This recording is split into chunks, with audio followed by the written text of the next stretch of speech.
Okay, so this particular paper has half the room as part of the author collective. And some are more like furniture. And some are a few thousand kilometres away. So I'll be presenting and my colleague Patrice will be commenting later and answering questions. This comes from an international project on the human resource management practices of multinational enterprises. It's been going for quite a while, involves many countries, and this particular paper looks specifically at multinationals in Canada and Australia, and specifically in the resources sector. And both it was and still is a CRIMT project, and both surveys were funded by national research councils. So I guess the resources sector is generally under-researched. It's quite important. It's essential for providing us with food, clothing, the materials which are processed for cars, buildings, etc. It's also a source of, I guess, historical conflict over colonial possession and exploitation for resources, displacement of Indigenous communities, and also it's received and still receives a very bad press around environmental degradation, poisoning rivers, deforestation, the full kit of essentially bad corporate behaviour. But it performs this essential function. And the sector has become more globalised, as you'd expect, more horizontal and vertical integration, extensive supply chains, and the ability to reach into inhospitable regions to either harvest forests or agriculture, or more likely minerals. It's also a sector where there's been extensive employer experimentation around working arrangements, occasional attempts to de-unionise workforces, and in Australia and in Canada we have a fly-in fly-out model in the mining sector, where large numbers of workers are moved from suburban locations in urban areas to work in remote regions on long-term shifts to ensure that there's maximisation of output 24/7 and maximum use of extensive capital equipment. So in terms of human resource HR practices, there's very little research about the resources sector.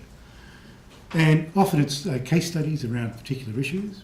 And in this particular presentation is really about scoping the resources sector, trying to find out whether the HR practices are different from other sectors in the economy, and comparing the resources sector in Canada and Australia, and really to sort of maybe establish a potential research agenda to look at some issues, especially around linking resources and CSR activities.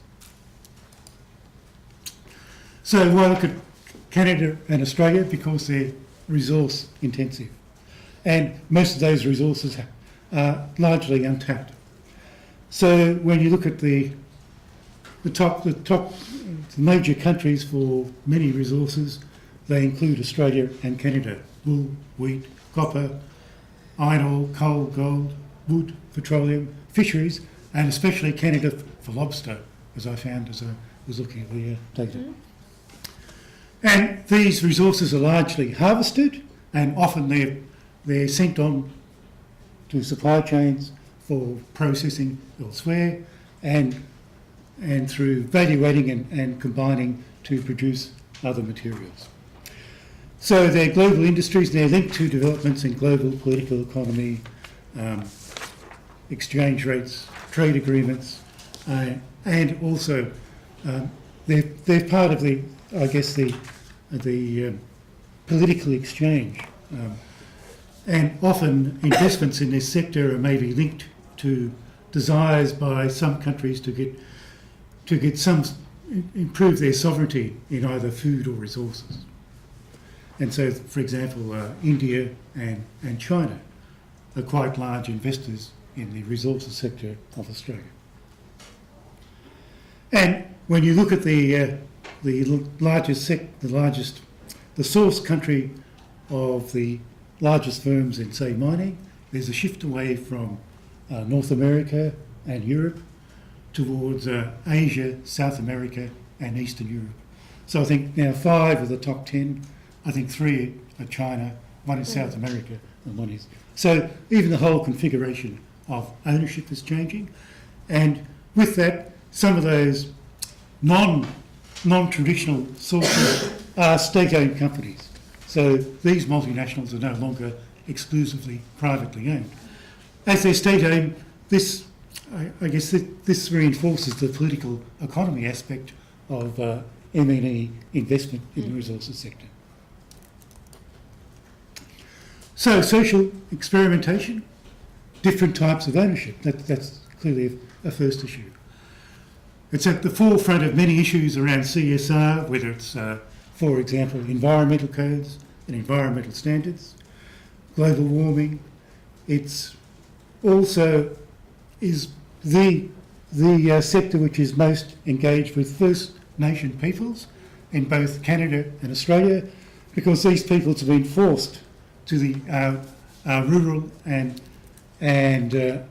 exterior fringes of the country, and it's for these particular peoples that engagement with global multinationals is a potential source for rent seeking and also employment generation and skill development. And it's also, as I said, potentially innovative for how they manage workplace and workforce management in remote regions and under extreme conditions. That is the -40 of Canada or the +40 of Australia. So the research questions for this particular scoping exercise are: the HR practices in the resources sector different from those we find in other sectors? Are the HR practices of the resources sector in Canada and Australia similar? And is there evidence of greater collective engagement in the sector and maybe engagement with CSR agendas? Now, as I said, when you look at the resources sector in MNEs, it's generally either specific issues around maybe the environment, CSR, maybe specific case studies of a particular country or a particular multinational in a particular country, maybe to deal with environmental degradation, engagement with First Nation peoples, etc. There's maybe a lack of survey-based material and comparative international analysis. So in this paper we draw on a survey of multinationals, and we, as I said, even though it's an international project, it's really a pooling of the national surveys. So this one pools Canada and Australia. We have around 400 MNEs in both countries, and from that 490 are resource-based MNEs. So that includes agriculture, fisheries, forestry, mining, and also companies who located in both countries to be close to the resource-based. So some of these may be, for example, companies that are part of the supply chain and provide inputs into the resources sector. And in terms of the data we used, it's becoming dated. It's based on core HR functions. In some case, in the Australian Canada case, they aren't identical surveys. And even though we're interested in this particular instance about CSR, it's only mentioned in general terms. in not very specific terms. So all I'm reporting today is bivariate analysis. So, what are the differences without looking at any determinants of those differences? So what we find in looking at the MNE analysis is that it's probably what you would expect.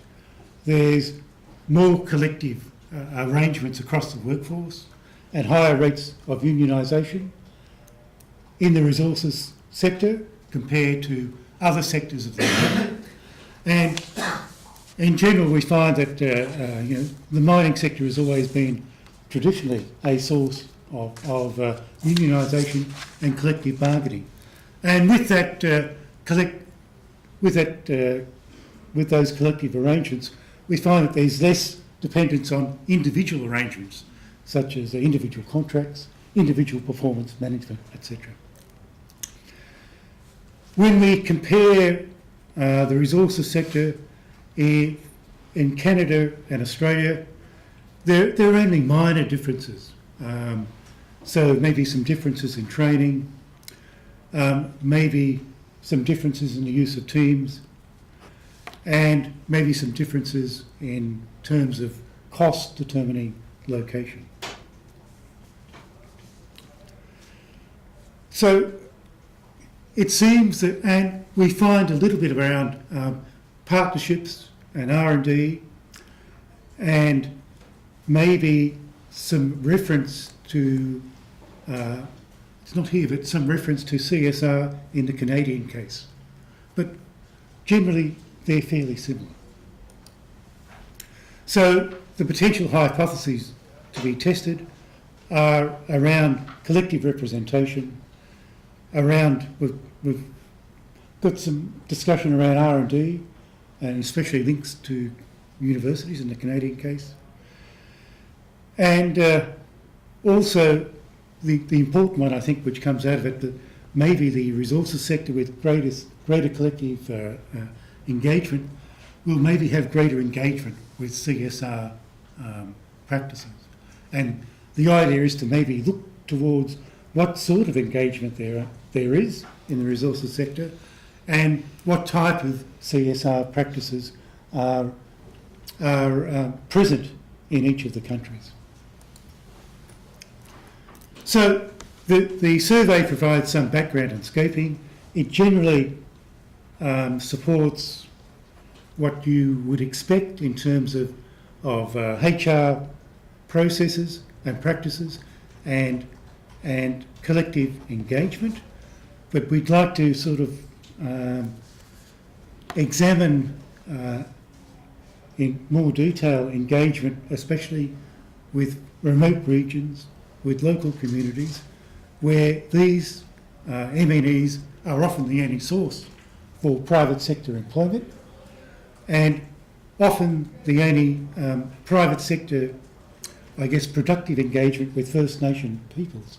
So I think potentially, even though it's fairly mundane at this stage of the process, it could lead to some rich examples of experimentation and engagement in remote regions. So, Gregor, Patrice, did you want to say anything? No? You Okay. still have some more minutes. 3 minutes to go, if you want to add something. No? Okay. 7? Thank you.